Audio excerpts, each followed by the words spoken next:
friends, I am Dr. Anu Dabbar, Senior Rheumatologist at Paras Gurgaon. आज हम बात करेंगे दो ऐसी बीमारियों के बारे में जो जॉइंट्स और मसल से रिलेटेड है और इनमें आपस में भी एक स्ट्रॉन्ग कनेक्शन है। तो वो दो बीमारियां हैं रूमेटॉइड आर्थराइटिस और ऑस्टियोपोरोसिस।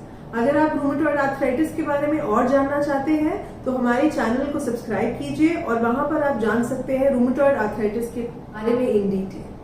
तो जो दूसरी बीमारी जिसके बारे में आज हम बात करेंगे वो है ऑस्टियोपोरोसिस। ये वो बीमारी है जहां हड्डियों की झिल्ली यानी कि बोन स्ट्रेंथ बहुत कम होने लगती है, जिसकी वजह से पेशेंट को मल्टीपल फ्रैक्चर्स हो सकते हैं स्पाइन में, हिप में या फिर हाथ के डिस्टल एंड में, इसे डिस्टल फोरआर्म फ्रैक्चर कहा जाता है। इस बीमारी के लक्षण बहुत टाइम तक साइलेंट होते हैं और पहला फ्रैक्चर ही कई बार जो स्लिप होने की वजह से या ट्रिवियल ट्रॉमा की वजह से। ऑस्टियोपोरोसिस आमतौर पे बुजुर्ग लोगों में देखा जाता है, विमेन में स्पेशली आफ्टर मेनोपॉज या फिर मेन में after the age of 65 years. Osteoporosis young लोगों में भी देखा जा सकता है, स्पेशली अगर उन्हें साथ में रूमेटॉइड आर्थराइटिस हो या फिर वो लॉन्ग टर्म तक कुछ ऐसी दवाइयों पे है जैसे वैगिलेंस, जिसे हेपरिन कहा जाता है, या फिर एंटी सीजर मेडिसिन कई बार जो दी जाती हैं जैसे फेनेटोइन। तो यूजुअली आर्थराइटिस, रूमेटॉइड आर्थराइटिस के पेशेंट में ऑस्टियोपोरोसिस कॉमन है और वो होता कुछ कॉमन कारणों से है जिनके बारे में हम बात करेंगे।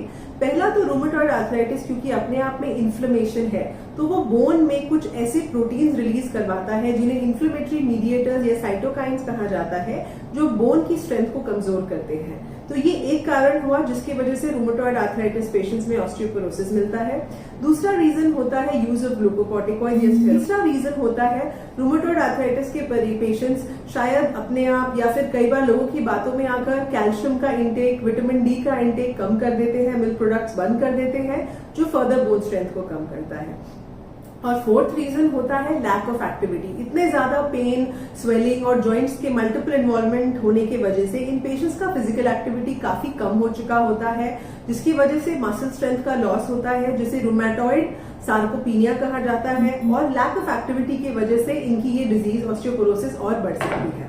तो क्या हर रूमेटॉइड आर्थराइटिस पेशेंट्स को ऑस्टियोपोरोसिस होता है, या फिर अगर नहीं तो फिर हम कब आइडेंटिफाई करें कि इन पेशेंट्स को रिस्क है या उनके लिए टेस्ट कब किए जाने चाहिए?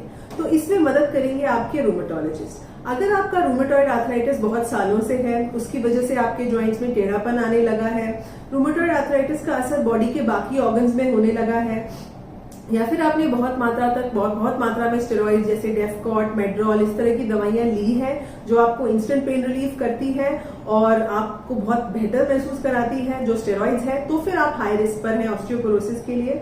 दूसरा, अगर आपकी उम्र ज्यादा है, आपको आर्थराइटिस 55 साल की उम्र के बाद, जिसे लेट ऑनसेट रूमेटॉइड आर्थराइटिस है, तब शुरू हुआ है, तो भी चाहे आपकी बीमारी कुछ महीनों की क्यों ना हो, आप रिस्क है ऑस्टियोपोरोसिस के लिए और उसकी असेसमेंट की जानी चाहिए। थर्ड जो इंपॉर्टेंट बात मैं डिस्कस करना चाहूंगी कि ऑस्टियोपोरोसिस को अगर ट्रीट न करें तो क्या नुकसान हो सकते हैं।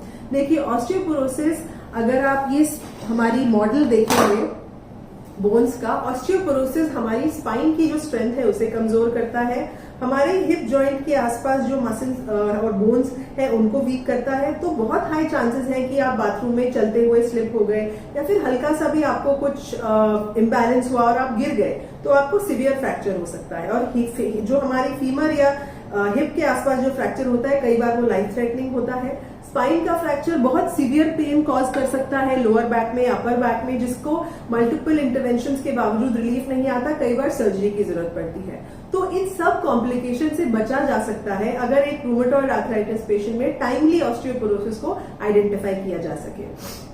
तो ऑस्टियोपोरोसिस को नापने के लिए या पहचानने के लिए हम कुछ जांचों की मदद लेते हैं। पहला हो गया एक्सरेज। नॉर्मली रूमेटॉइड आर्थराइटिस के पेशेंट्स के हैंड, हिप, चेस्ट एक्सरेज कई बार कराए जाते हैं और अगर एक्सरे में ये दिखे कि डिफ्यूज ऑस्टियोपीनिया यानी कि जो आपकी जो हड्डियां हैं वो जरूरत से ज्यादा लेस वाइड दिख रही हैं, तो वो एक रिस्क फैक्टर होता है ऑस्टियोपोरोसिस के लिए। उसके अलावा डेक्सा स्कैन या बोन डेंसिटोमेट्री का स्कैन का इस्तेमाल किया जाता है।